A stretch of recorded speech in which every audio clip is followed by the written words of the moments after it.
नमस्कार दोस्तों। आज ही यूपीएससी सीएपीएफ का एग्जाम कंडक्ट हुआ है, सीएपीएफ 2022 का। यहाँ पे हिस्ट्री से जितने क्वेश्चन आए इस वीडियो में हिस्ट्री के क्वेश्चंस की एनालिसिस करेंगे। कितने क्वेश्चन एनसीईआरटी से थे और कितने इजी थे और किस लेवल के थे वो सारे पर बात करेंगे। यहाँ पे मैंने सेट डी लिया है। सेट डी का क्वेश्चन नंबर 5 है। ये बोला जा रहा है the battle of Rakshasa Tangadi is popularly known as, यानी राक्षस टांगड़ी का जो युद्ध है वो मुख्य रूप से किस नाम से जाना जाता है। ऑप्शन है हमारे पास battle of Talikota, battle of Khanwa, battle of Panipat और बैटल ऑफ धर्मत, यानी किस युद्ध के नाम से जाना जाता है। क्या ये सवाल एनसीईआरटी से था? तो इसका जवाब है हाँ। एनसीईआरटी की जो थीम सीरीज की बुक आती है वहाँ पे आप देखेंगे तो थीम नंबर 7 में जो an imperial capital Vijayanagar chapter है उसी के अंदर यहाँ पे दिया गया था।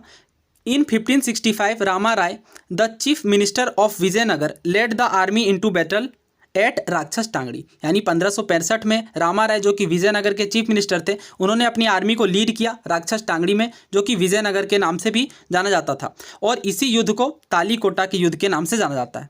सो यहाँ पे हमने देख लिया कि इस क्वेश्चन का करेक्ट आंसर क्या है, option A battle of Talikota. Now next question देखिए, क्वेश्चन नंबर 6 सेट डी का। Ashokan inscription in Afghanistan are written in which one of the following script, यानी अफगानिस्तान में जो अशोक के अभिलेख मिले हैं वो किस स्क्रिप्ट में लिखे गए हैं, किस लिपि में लिखे गए हैं। ऑप्शन है हमारे पास ब्राह्मी, शारदा, खरोष्ठी और ग्रीक अरमेक। सो यहाँ पे अशोक के अभिलेख के बारे में तो क्लास 7th की एनसीईआरटी में भी दिया गया था कि मोस्टली ब्राह्मी स्क्रिप्ट में लिखे गए हैं, लेकिन यहाँ पे बहुत ही डिटेल में बात नहीं की गई थी। सो क्या ये सवाल एनसीईआरटी में था? अगेन आप थीम्स इन इंडियन हिस्ट्री देखेंगे, वहाँ पे पेज नंबर 32 में जो साइड में बॉक्स दी गई है, अगर आपको याद हो तो एग्जाम से पहले भी मैंने कहा था कि हिस्ट्री के जितने भी सवाल होते हैं उनमें से ज़्यादातर सवाल एनसीईआरटी के थीम्स के बॉक्सेस से ही आते हैं। तो यहाँ पे आप देख सकते हैं जब लैंग्वेज एंड स्क्रिप्ट की बात की गई है तो बोला गया ज़्यादातर अशोकन इंस्क्रिप्शन जो है वो प्राकृत भाषा में मिलते हैं, लेकिन while those in the north west of the subcontinent were in Aramaic and Greek, यानी जो नॉर्थ वेस्ट की बात की जा रही है वहाँ पे अरमेक और ग्रीक लैंग्वेज में मिलते हैं। Most Prakrit inscription were written in Brahmi script, यानी जो प्राकृत में इंस्क्रिप्शन मिले हैं वो ब्राह्मी लिपि में लिखे गए हैं। However some in the north west written in Kharosthi, जबकि खरोष्ठी लिपि में, खरोष्ठी लिपि दाएं से बाएं जो लिखी जाती है उसमें कुछ मिले हैं। The Aramaic and Greek script were used for inscription in Afghanistan, यहाँ पे आप साफ साफ पढ़ सकते हैं कि जो अफगानिस्तान के इंस्क्रिप्शन है वहाँ पे अरमाइक और ग्रीक स्क्रिप्ट की यूज़ की गई अशोका के द्वारा उनके एडिक्ट्स में। सो यहाँ पे हमने देखा कि किस तरह से ये सवाल डायरेक्टली एनसीईआरटी के बॉक्स से है। इसका करेक्ट आंसर फिर क्या है? ग्रीक अरमेक। ओके, इसे सरेकुना भी कहते हैं कुछ जगहों पे। ग्रीक अरमेक इसका करेक्ट आंसर है, option D. Now next question देखते हैं। नेक्स्ट क्वेश्चन देखिए, बोला जा रहा है which one of the following statements about Tolkappiyam is not correct, Tolkappiyam के बारे में कौन से कथन सही नहीं है। पहला बोला गया it is a treatise on grammar, क्या ये ग्रामर के विषय में है। दूसरा बोला गया it was composed between 1st to 4th century.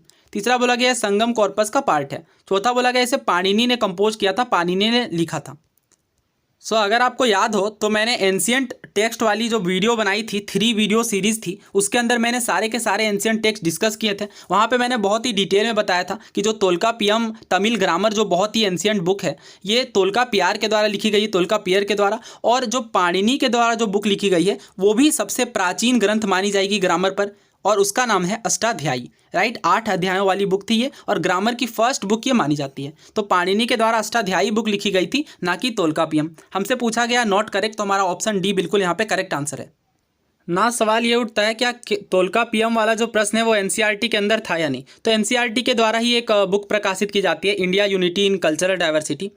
उसी के अंदर अगर आप देखेंगे लिटरेचर वाले सेक्शन में तो यहाँ पे बोला गया है कि जो तोल्कापियम है a book on of grammar attributed to Tolkappiyar, उसके बाद 82 गाई की भी बात की गई है। ये सारे के सारे बहुत ही इंपॉर्टेंट बुक्स है और मैंने अपनी जो बुक वाली वीडियो जो बनाई है उसका लिंक मैं आपको डिस्क्रिप्शन बॉक्स में दे दूंगा, वहाँ पर आप जा करके देख सकते हैं। और ये टॉपिक हर बार CAPF, CDS, NDA, even civil service में भी पूछा जाता है, तो इसलिए मैंने इसे बहुत ही डिटेल में कवर कर दिया था। तोल्कापियम जो है वो तोल्कापियर के द्वारा लिखी गई है। सो हमने देख लिया कि ऑप्शन डी यहाँ पे करेक्ट है, बिकॉज नॉट करेक्ट हमसे पूछा गया था। It was composed by Tolkappiyar. ना आपको कमेंट बॉक्स में ये बताना है कि जो पाणिनि के द्वारा बुक लिखी गई थी अष्टाध्यायी, उसका सीक्वल किन्होंने लिखा और किस सेंचुरी में। नाउ अगला सवाल देखिए, क्वेश्चन नंबर 55 है ये सेट डी का। बोला जा रहा है which one of the following books was authored bye Harshvardhan, निम्नलिखित में से कौन सी जो किताब है वो हर्षवर्धन के द्वारा लिखी गई है। अगेन ये मैंने अपनी जो बुक्स बनाई है, बुक्स वाली वीडियो, उसमें बहुत ही डिटेल में कवर किया है। ये पीवाईक्यू भी है, बहुत बार एग्जाम में पूछा गया है। अगर आपको याद हो तो मैंने हरियाणा सिविल सर्विसेज वाला जो पेपर डिस्कस किया था इसी बार का, उसमें मैंने बताया था कि पूछा गया था कि कौन सी किताब जो है वो हर्षवर्धन के द्वारा लिखी गई है। ठीक है, तो क्या हर्षचरित लिखी गई है? नहीं, हर्षचरित जो है वो हर्षवर्धन के दरबारी कवि बाण भट्ट के द्वारा लिखी गई है। क्या कादम्बरी हर्षवर्धन के द्वारा लिखी गई है? क्या रत्नावली या फिर गीत गोविंद? तो गीत गोविंद के लेखक कौन है? जयदेव। और कादम्बरी किनके द्वारा लिखी गई? अगेन बाण भट्ट के द्वारा। तो इसका आंसर जो है वो ऑप्शन सी बिल्कुल करेक्ट है। रत्नावली, प्रियदर्शिका और नागानंदा, ये 3 किताबें हर्षवर्धन के द्वारा लिखी गई हैं। ऑलरेडी बहुत बार कवर्ड है मेरे वीडियोस में भी, और ये एनसीईआरटी में भी आपको आसानी से मिल जाएगा। तमिलनाडु की बोर्ड की जो बुक आती है उसमें भी ये कवर्ड है। सो हमने यहाँ पे देख लिया कि हर्षवर्धन के द्वारा जो बुक लिखी गई है उसका नाम है रत्नावली। नाउ नेक्स्ट क्वेश्चन देखते हैं। The king of dance is a description of, यानी डांस के किंग का डिस्क्रिप्शन कहाँ पे आपको देखने को मिलेगा? ऑप्शन है हमारे पास त्रिमूर्ति एट एलिफेंटा केव्स, दूसरा ऑप्शन है कालियामर्दन ऑफ कृष्णा, और तीसरा है बोधिसत्व मैत्रेय एट गांधार, और चौथा ऑप्शन है bronze Nataraja of the Cholas. So ये आप सबको पता होगा, नटराज नृत्य में जो चोल के अंदर पाया गया है वो किंग ऑफ डांस जो कि भगवान शिव से एसोसिएटेड है। तो इसका ऑप्शन डी बिल्कुल करेक्ट आंसर है। ये क्वेश्चन सिविल सर्विसेज में काफ़ी पहले पूछा गया था, मुझे ईयर याद नहीं आ रहा है, बट वहाँ पे भगवान नटराज के नृत्य से सवाल पूछा गया था। इसका ऑप्शन डी बिल्कुल करेक्ट है। क्या ये सवाल एनसीईआरटी में था? तो डायरेक्टली नहीं, बट एनसीईआरटी की जो फाइन आर्ट्स वाली बुक है वहाँ पे ब्रोंज नटराज का जिक्र मिलता है। ना आपको ये बताना है कि फ्यूचर बुद्धा के नाम से कौन जाने जाते हैं। एक्चुअली मैंने यहाँ पे ऑप्शन देखा तो मुझे वो सवाल याद आ गया। नाउ अगला क्वेश्चन देखिए, क्वेश्चन नंबर 76 है। बोला जा रहा है हिस्टोरिकल इवेंट्स को आपको केयरफुली समझना है, उसके बाद आंसर करना है। The Indian press fail to protest against the vernacular press act of 1878, यानी जो भारतीय प्रेस था वो फेल हो गया प्रोटेस्ट अगेंस्ट करने में वर्नाकुलर प्रेस एक्ट 1878 में। दूसरा बोला गया जो वर्नाकुलर प्रेस एक्ट 1878 आया वो वायसराय लीटन के द्वारा इंट्रोड्यूस किया गया था against the council of his own law member, यानी अपने ही लॉ मेंबर के खिलाफ। वर्नाकुलर प्रेस एक्ट के बारे में बहुत सारे बुक्स के अंदर कवर किया गया है, एनसीईआरटीज के अंदर भी है, बट यहाँ पे मैंने स्पेक्ट्रम का रेफरेंस लिया है।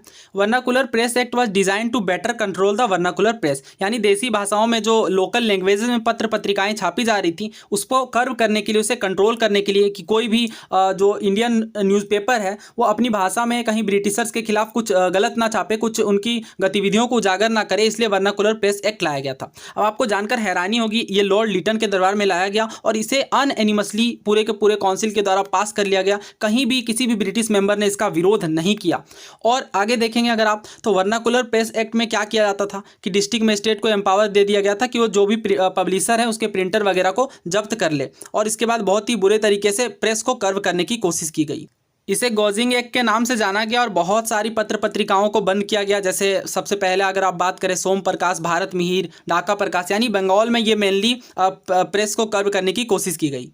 लेकिन इस चीज़ का काफ़ी ज़्यादा विरोध किया गया। अगर आप देखें स्ट्रॉन्ग अपोजिशन हुआ भारतीय पत्र पत्रिकाओं के द्वारा। सुरेंद्र नाथ बैनर्जी ने भी इवन ये फर्स्ट इंडियन जर्नलिस्ट बने जिसे इम्प्रिजन किया गया, और बहुत ही विरोध किया गया भारतीय प्रेस के द्वारा, और फाइनली इसे रिपील भी कर लिया गया 1882 में। यानी ये ज़्यादा दिनों तक चला नहीं, 1878 में लाया गया, 4 सालों तक ही ये मेनली रहा। सो फर्स्ट स्टेटमेंट देखिए, बोला जा रहा है इंडियन प्रेस फेल हो गई। बिल्कुल नहीं, इंडियन प्रेस ने वेहेमेंटली अपोज किया और एटलीस्ट इसे आगे चल के 4 सालों के बाद इसे बंद भी करना पड़ा। तो फर्स्ट तो गलत है। अगर हम सेकंड को देखें, the vernacular press act 1878 was introduced by viceroy Lord Lytton against the council of his own law member. ऐसा कुछ भी देखने को नहीं मिला, कोई लॉ मेंबर के द्वारा अपोजिशन नहीं किया गया, तो दोनों ही यहाँ पे गलत है। सो बेसिकली ये जो सेकेंड स्टेटमेंट है वो एसोसिएटेड है लॉर्ड रिपन की गतिविधियों से। जब उसने यूरोपियन को ट्रायल करने की पावर इंडियन को भी देने की कोशिश की, तब उसे वेहेमेंटली अपोज किया गया था उनके मेंबर्स के द्वारा। सो अगर हम यहाँ पे करेक्ट आंसर की बात करें तो मेरे अकॉर्डिंग यहाँ पे ऑप्शन डी जो है वो करेक्ट आंसर बनना चाहिए। अगर बाद में आंसर की में अगर कोई चेंज आती है तो मैं इसे अपडेट कर दूंगा। नाउ अगला सवाल देखिए, आपको बोला गया हिस्टोरिकल इवेंट के बारे में और बताना है कि कौन सा करेक्टली मैच है। सेकेंड एंग्लो अफगान वॉर, ये 1878 लिखा गया है। दूसरा इल्बर्ट बिल कंट्रोवर्सी, हाँ तो इल्बर्ट बिल की बात हमने की थी अभी तुरंत कि यूरोपियन को भी पावर दी गई, तो ये वाला जो है वो 1883 में लाया गया था। अगर थर्ड की बात करें फॉक्स इंडिया बिल, तो फॉक्स इंडिया बिल 1785 नहीं 1783 में था। और लॉर्ड कर्जन वायसराय कब बनता है? 1899 से लेकर 1905 तक, राइट। तो यहाँ पे बाकी के तीनों गलत है, फर्स्ट वाला बिल्कुल करेक्ट है। ये टफ क्वेश्चन माना जाएगा क्योंकि ईयर याद रखना, खास करके अफगान वॉर जैसे वॉर की जो कि माइनर लेवल पे थे, तो यहाँ पे बहुत डिफिकल्ट हो जाती है। नाउ नेक्स्ट क्वेश्चन देखिए, who among the following is credited with the introduction and popularisation of Dhrupad form of music, यानी ध्रुपद फॉर्म ऑफ म्यूजिक जो होती है उसे इंट्रोड्यूस करने और पॉपुलराइज करने का श्रेय किसे जाता है?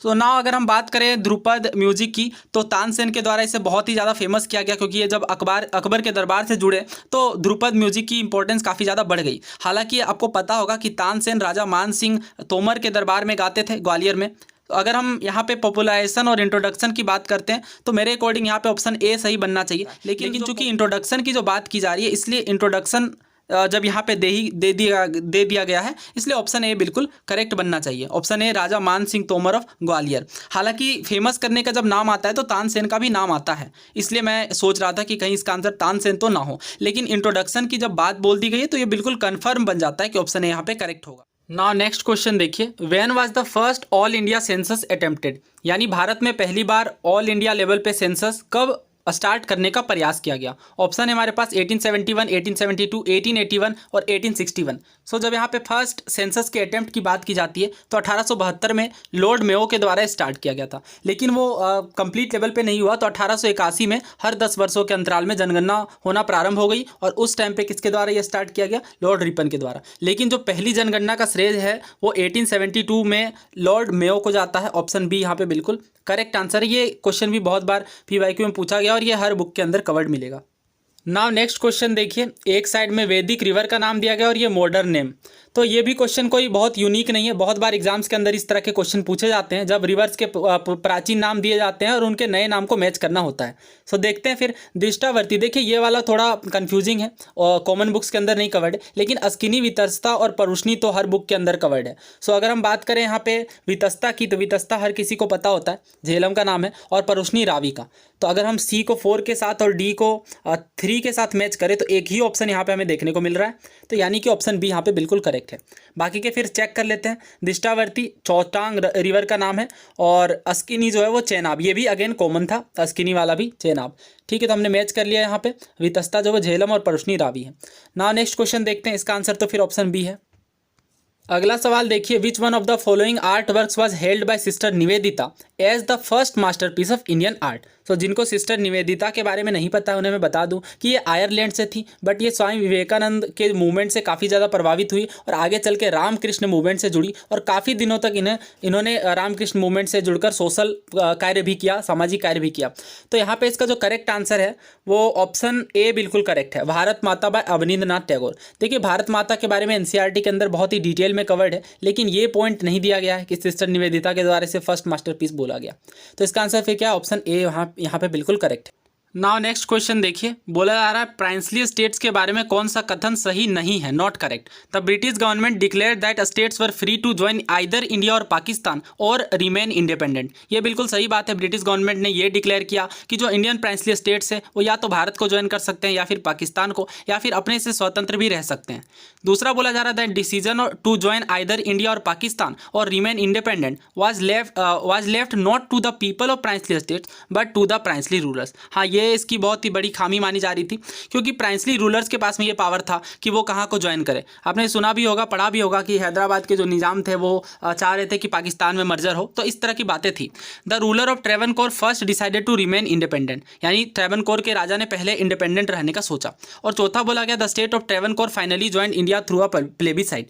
सो देखिए प्लेबीसाइट वाली जो बात है ये गलत है। प्लेबीसाइट जूनागढ़ में हुआ था, बेसिकली जूनागढ़ प्राइंसली स्टेट के अंदर, ना कि ट्रेवनकोर में। हालांकि ट्रेवनकोर भी स्टार्टिंग में मर्जर नहीं करना चाह रहे थे, उन्होंने पहले इंडिपेंडेंट रहने का सोचा, लेकिन जब उन्होंने देखा कि कोच्चि को मर्ज कर लिया गया है 1956 में, तो फाइनली 1957 के आसपास ट्रेवनकोर के स्टेट को भी मर्ज कर लिया गया, लेकिन प्लेबीसाइट की बात नहीं थी।